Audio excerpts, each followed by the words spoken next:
hata kama mbinguni na jehanamu ya motoni ni hadithi za nadharia. Nitapata hasara gani nikikutumikia na kujikuta mbinguni? Ni heri kuliko kuishia motoni, kwa sababu sikuamini.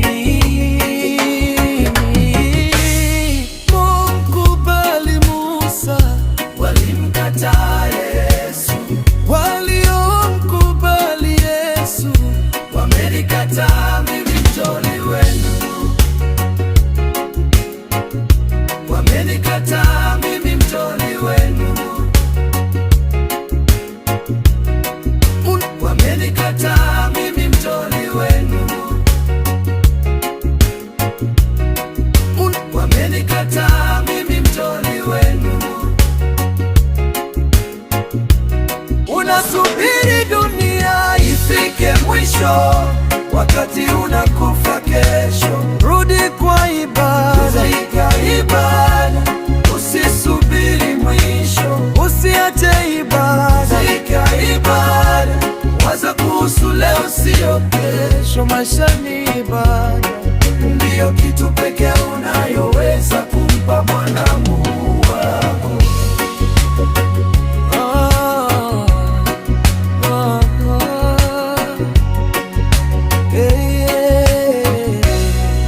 Roho yako ni ibada, mwili wako ni sadaka, mwili wako ni sadaka.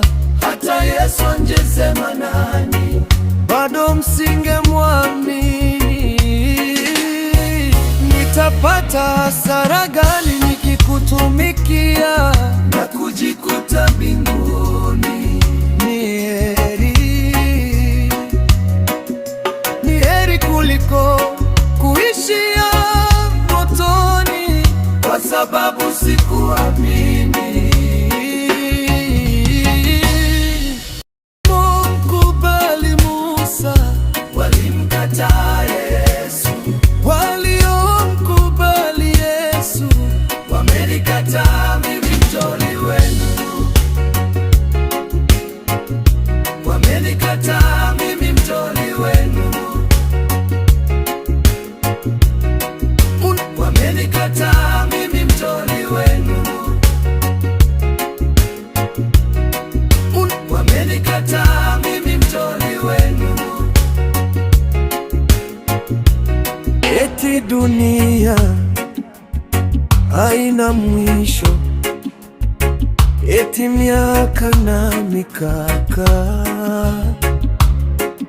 imepita, mbona hatujaona huo mwisho? Sasa ukifariki kesho, je, utaona huo mwisho?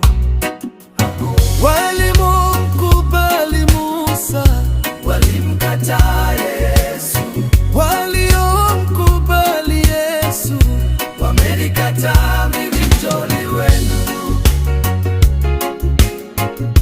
wamenikataa mimi mtoli wenu,